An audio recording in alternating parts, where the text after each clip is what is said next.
Most traders believe the chart is the answer. It isn't.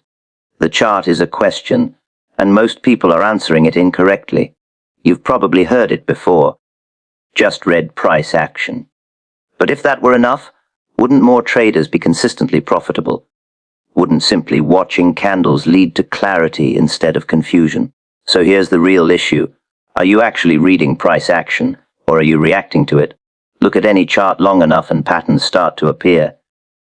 Breakouts, pullbacks, consolidations. You see momentum build, stall, reverse. It feels like the market is speaking to you. But what is it really saying? When price breaks above a level, most traders see strength. When it drops sharply, they see weakness. Simple, right? But then why do breakouts fail? Why does strength suddenly collapse? Why does weakness reverse without warning? Have you ever entered a trade that looked perfect, only to watch it immediately go against you? That's not bad luck. That's misreading, because price action isn't just movement, it's behavior. And behavior, especially in markets, is driven by intent. Not your intent, not what you hope will happen, but what the collective participants are actually doing. So the real question becomes, are you observing price, or are you interpreting it through your expectations? Price action is neutral. Your thinking is not. That's where most traders go wrong. You see a strong bullish candle and think buyers are in control. But is that always true? Or could that candle be the result of trapped sellers covering positions? You see a breakout and assume continuation. But what if that breakout is simply liquidity being collected before a reversal? The market doesn't move to reward obvious thinking. It moves to exploit it. So when you read price action, you must ask who is being pressured here, who is likely wrong, who is being forced to act, because price doesn't move randomly, it moves as a consequence of imbalance. Think about it. If price rises sharply, it's not just because buyers are confident, it's often because sellers are being squeezed. Their exits fuel the move. Their pain becomes momentum. And if that's true, then what happens when there are no more sellers left to squeeze? The move weakens. Do you see the shift? It's subtle, but it changes everything. You're no longer just watching candles. You're reading pressure. If you misinterpret price, you place yourself on the wrong side of pressure. And the market doesn't forgive that. Have you noticed how often the perfect setup fails right after you enter? It's not because the setup was flawed. It's because your interpretation of it was incomplete. You saw the pattern, but you didn't understand the context. You reacted to the appearance of strength or weakness, without asking whether that strength was sustainable. Let me ask you something. When price moves fast, do you feel urgency? Do you feel like you're about to miss out? That feeling, that's not insight. That's pressure being transferred from the market to you. And when you act under pressure, you stop thinking correctly. You chase breakouts instead of questioning them. You exit early instead of understanding why price paused. You confuse activity with opportunity. So the implication is simple but uncomfortable if your thinking is reactive. Your reading of price will always be distorted. So how do you fix it? You don't start by changing the chart. You start by changing how you think about what you're seeing. Next time you look at price action, pause. Don't ask, where is price going? Ask, what just happened here? Did price move quickly? Why? Was there resistance? Did it break cleanly or hesitate? If it hesitated, what does that tell you? Is there opposition? Is momentum fading? And if price breaks a level, don't assume continuation. Ask yourself, who is trapped now? Because trapped traders create the next move. Let's make this practical. When price breaks above resistance and immediately pulls back, most traders see weakness. But think deeper. If buyers were truly weak, why did price break the level in the first place? Could it be that the breakout triggered entries, but also created liquidity for larger players to exit? Now flip it. When price drops sharply and then stalls, most traders panic. But if sellers were still strong, why would price stop falling? Could it be that the selling pressure is exhausting? Do you see how the same chart tells a different story, depending on how you think? This is the shift. You stop labeling moves as bullish or bearish and start asking whether the move makes sense given the behavior behind it. And here's where it gets even more important. Consistency in trading doesn't come from seeing more patterns. It comes from thinking more clearly about fewer things. You don't need more indicators. You need better interpretation, because the market repeats behavior, but it never repeats it in a way that rewards lazy thinking. So when you sit in front of a chart, slow down. Let the move complete. Let the story unfold. Don't rush to conclusions. Ask yourself, what would the majority of traders think right now? Then ask, what if they're wrong? Because often, that's where opportunity lies. But here's the part most people don't want to hear. Even if you learn to read price correctly, it won't matter if you can't think correctly under pressure. Because the moment you're in a trade, everything changes. Your objectivity disappears. Your analysis becomes biased. You start looking for confirmation instead of truth. Have you noticed that? Before the trade, you're calm. After the trade, you're emotional. So the real skill isn't just reading price. It's maintaining clarity while you're exposed to risk. And that's where most traders break down. Because knowing what to do is one thing. Doing it when money is on the line, that's something else entirely. So the next time you're watching price move, and you feel that urge to act, pause and ask yourself, am I reading this correctly, or am I just reacting? Because the difference between those two is the difference between being aligned with the market and being the liquidity it feeds on. Most traders look at a chart and immediately try to answer one question: is price going up or down? It feels logical, almost automatic. Green candles suggest strength, red candles suggest weakness. Direction becomes the focus. But let me ask you, how often does price move in one clean direction without hesitation? And when it does move strongly, how often does it suddenly reverse right after you commit? That's because direction is only the surface. What actually drives price is pressure.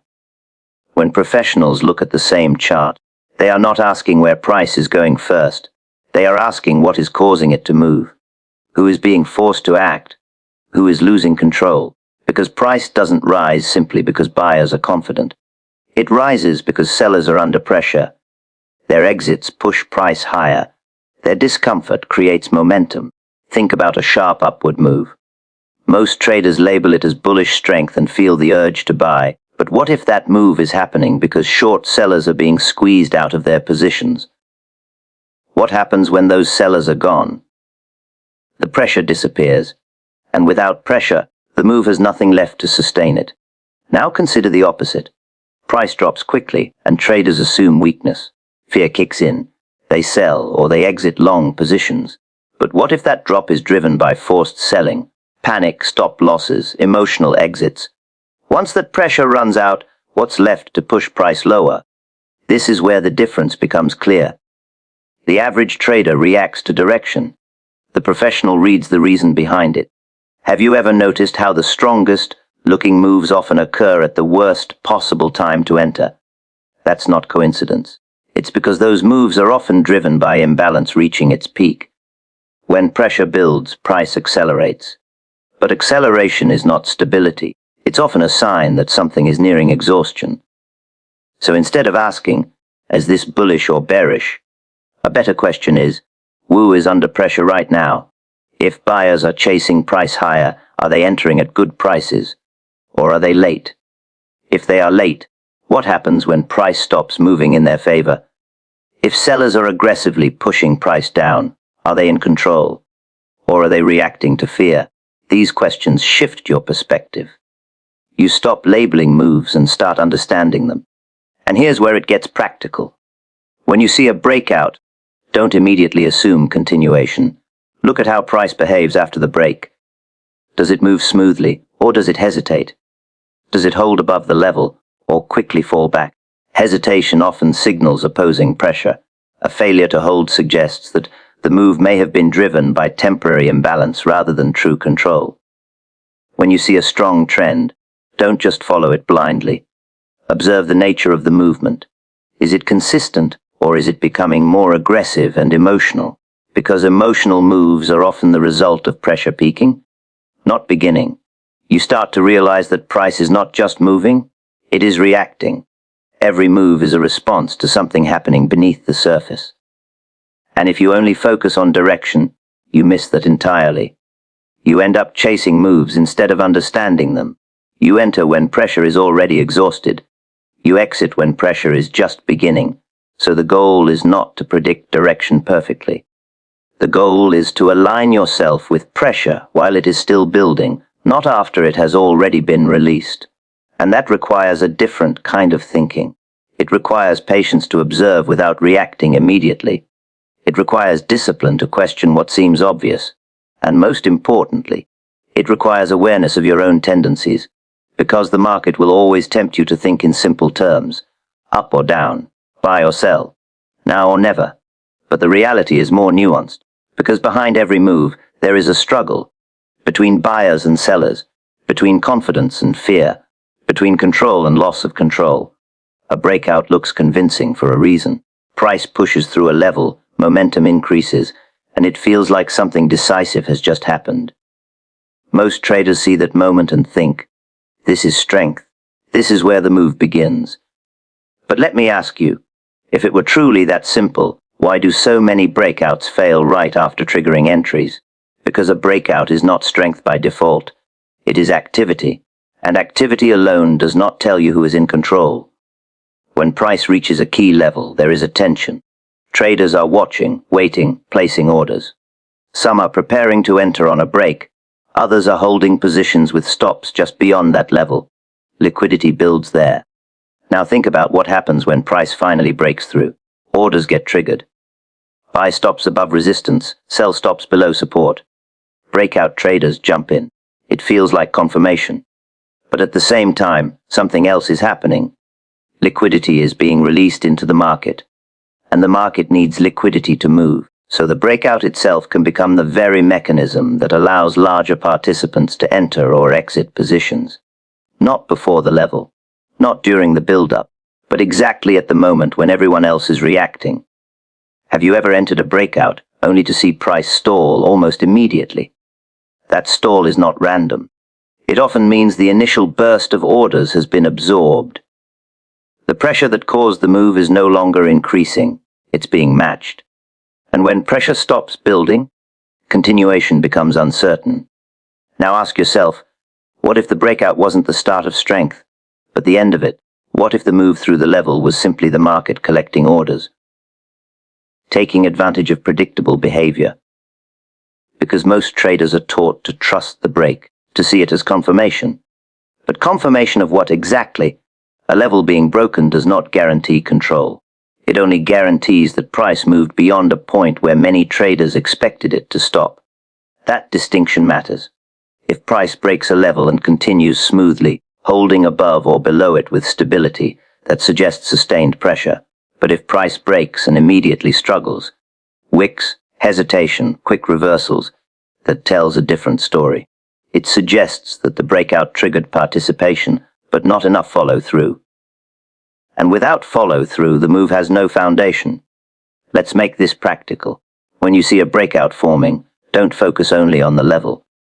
Focus on the behavior around it. How did price approach the level? Was it slow and controlled, or fast and aggressive? A slow approach often means pressure is building gradually. A fast approach can mean that pressure is already being released before the break even happens. Then, after the breakout, observe carefully. Does price accelerate further, or does it lose momentum? If it loses momentum, ask yourself, who is now trapped? Because traders who entered on the breakout are now exposed.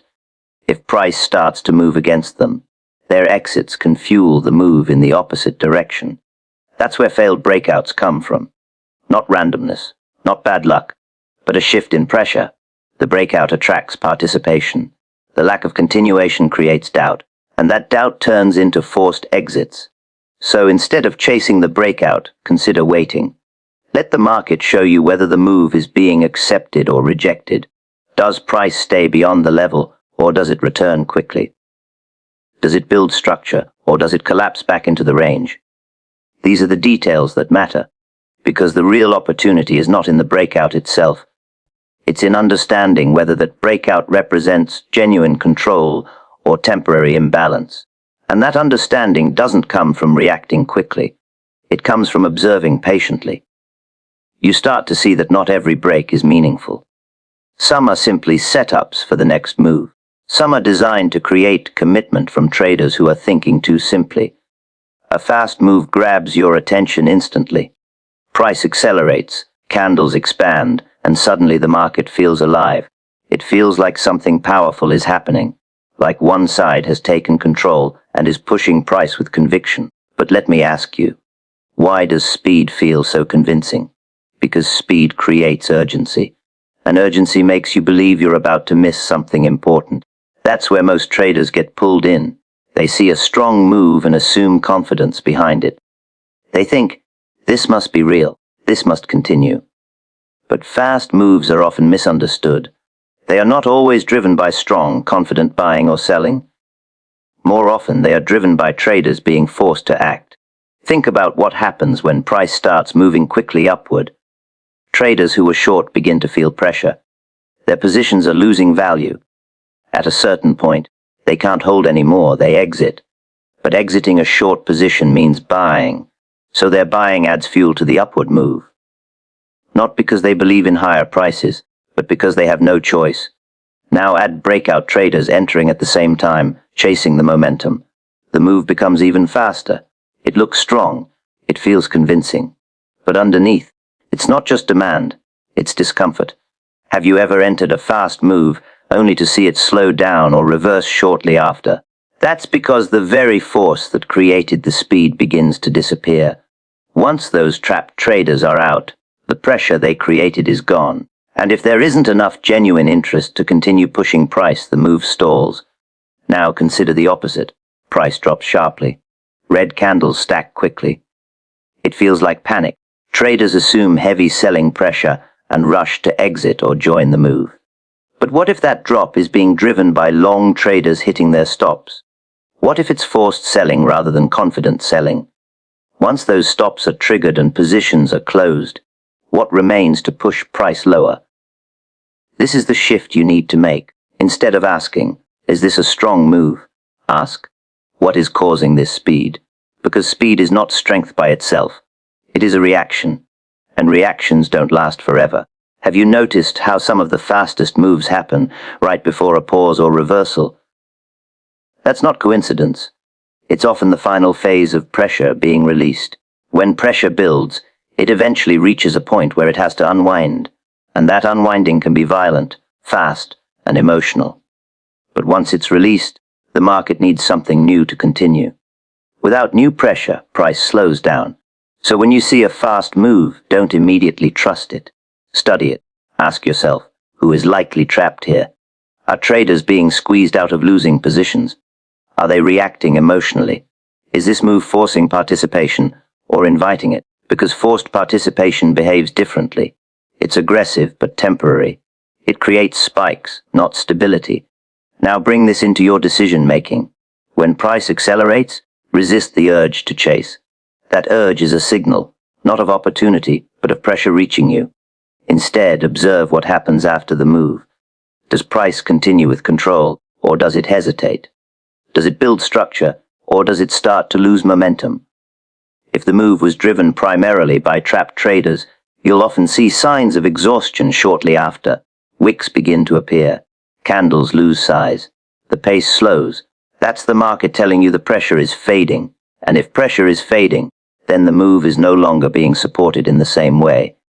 This doesn't mean every fast move will reverse. But it does mean that speed alone is not enough to justify action. You need context. You need to understand the source of that movement. Because if you mistake trapped traders for confident ones, you will consistently enter at the worst possible moments. You'll buy when others are being forced to buy. You'll sell when others are being forced to sell. And in both cases, you become the next participant exposed to risk. So the next time you see price move quickly, pause for a moment. Look beyond the candles. Look beyond the speed. Most traders spend their time searching for the perfect pattern.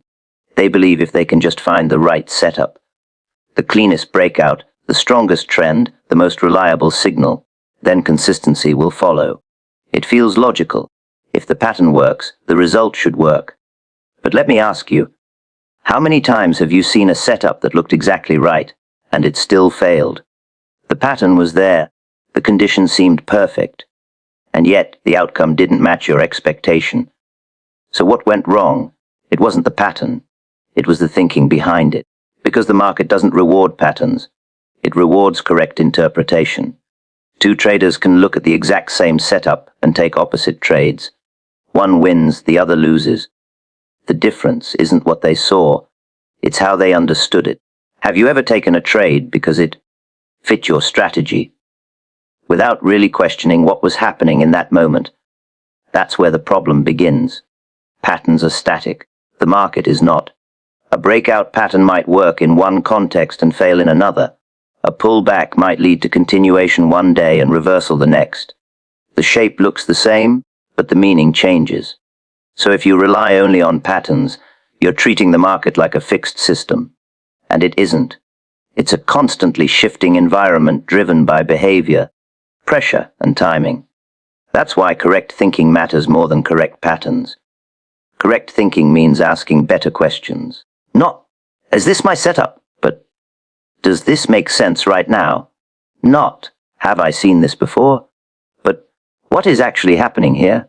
Because a pattern doesn't tell you who is in control. It doesn't tell you whether pressure is building or fading. It doesn't tell you if the move is being accepted or rejected. It only shows you a shape, and if you act on shapes without understanding context, you will always be vulnerable. Have you noticed how traders often become rigid? They follow rules without questioning them. They take trades because their system says so, even when something feels off. That's not discipline. That's dependency. True discipline is not blind execution. It's clear thinking under uncertainty. It's the ability to pause and recognize when a familiar pattern is appearing in an unfamiliar situation. Because that's where mistakes happen. The market doesn't trick you by hiding information. It tricks you by showing you something you recognize and letting you assume it means the same thing it did before. But it doesn't. And if your thinking doesn't adapt, your results won't either. Let's make this practical. When you see a setup forming, don't rush to label it. Slow down. Look at how price arrived there. Was the move leading into the pattern aggressive or controlled? Did it show signs of exhaustion or strength? If the build-up is weak, even a perfect breakout pattern can fail. If the build-up is strong, even an imperfect pattern can work. So the edge is not in identifying the pattern. It's in interpreting the behavior around it. Ask yourself, what would most traders do here?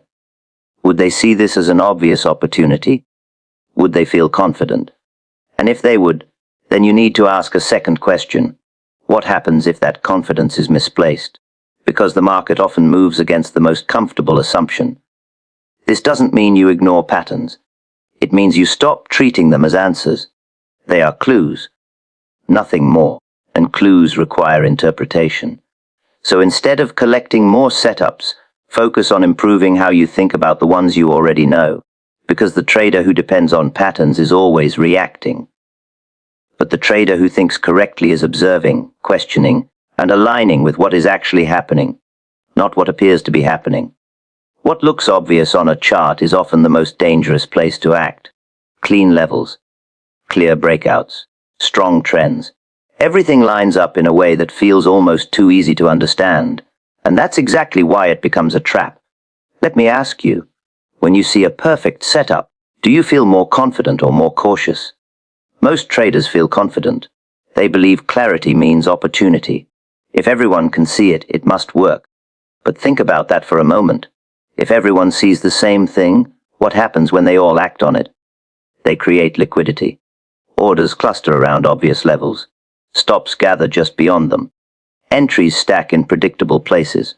The market becomes crowded with expectations. And crowded trades don't behave the way people expect.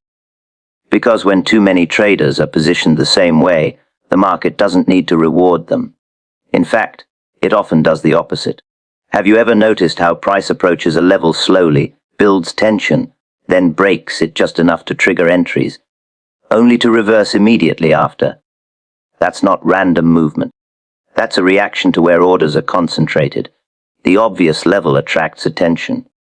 Attention brings participation, and participation creates the fuel for the next move. But here's the problem. Most traders think the level is important because of what it represents visually. Professionals see it as important because of what it represents behaviorally. It's not just a line on the chart. It's a cluster of decisions waiting to be triggered.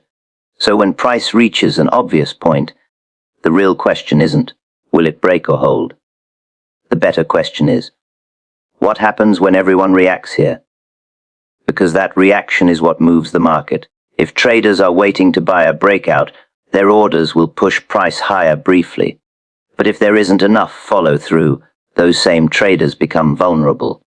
If price pulls back, they are now in losing positions, and their exits add pressure in the opposite direction. That's how traps are created, not by hiding information, but by presenting it too clearly. Have you ever entered a trade that felt almost guaranteed, only to watch it fail quickly? That feeling of certainty is often a warning sign, because certainty usually means you're aligned with the majority, and the majority is often positioned at the wrong moment. This doesn't mean the obvious is always wrong. Sometimes it works, but the key is understanding why it works when it does, and why it fails when it doesn't. So instead of trusting what looks clear, start questioning it. When you see a clean breakout forming, ask yourself, how many traders are seeing this the same way? When you see a strong trend, ask, are traders chasing this move late? When you see price reaching a well-defined level, ask, where are the stops likely sitting? These questions shift your focus from appearance to behavior. You begin to see the chart not as a picture, but as a map of decisions. And those decisions are often predictable. Most traders act at the same points, for the same reasons. They enter where it feels safe. They play stops where it feels logical, but safety and logic in trading are often illusions, because what feels safe is usually crowded, and what is crowded is vulnerable. Now bring this into your approach. When something looks obvious, don't rush in. Slow down. Watch how price behaves at that point. Does it move smoothly, or does it hesitate? Does it follow through, or does it struggle? If a move is truly strong, it doesn't need to convince you. It shows consistency.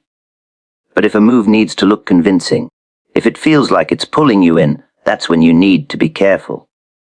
Because that pull is not clarity, it's pressure. And once you start recognizing that, you'll begin to see a pattern. The best opportunities often don't look obvious at first. They require patience. They require observation. They appear when the initial reaction has already happened, when the crowd has already committed. And that's when the market begins to shift. So the next time you see something that looks perfect, don't assume it's right. Every candle looks like a signal when you're focused on the surface. A bullish candle suggests buying. A bearish candle suggests selling. A long wick looks like rejection. A strong close looks like confirmation. But let me ask you, what makes a single candle meaningful on its own? Nothing. A candle is not a decision. It is a result. It is the outcome of orders being executed, positions being opened and closed, pressure building and releasing. When you isolate a candle and treat it as a signal, you remove it from the context that actually gives it meaning. Have you ever reacted to a strong candle, only to see the next one completely erase it? That's because the first candle didn't stand on its own. It was part of a sequence, and you only read one piece of it. Price action is not a collection of individual signals. It is a continuous story, and every candle is just a sentence within that story. So instead of asking, what is this candle telling me? Ask, what caused this candle to form? Because that question forces you to think deeper. A large bullish candle. What does it really represent? Is it aggressive buying? Or is it sellers being forced out? A candle with a long upper wick. Does it mean rejection? Or does it mean buyers pushed price higher, only to meet stronger opposing pressure? The same candle can mean different things depending on where it appears and what came before it. That's the part most traders ignore. They see the shape, not the sequence. They react to what is visible without questioning what led to it. Have you noticed how a strong candle at the beginning of a move feels different from a strong candle at the end. At the beginning, it can signal emerging pressure. At the end, it can signal exhaustion. But visually, they look almost identical. So if you're only reading the candle itself, you're missing the timing. And timing is everything. Let's make this practical. When you see a large candle, don't treat it as a signal to act immediately. Pause. Look at what came before it. Was the market quiet or already moving? Was there build-up, or did the move appear suddenly? Then look at what happens after.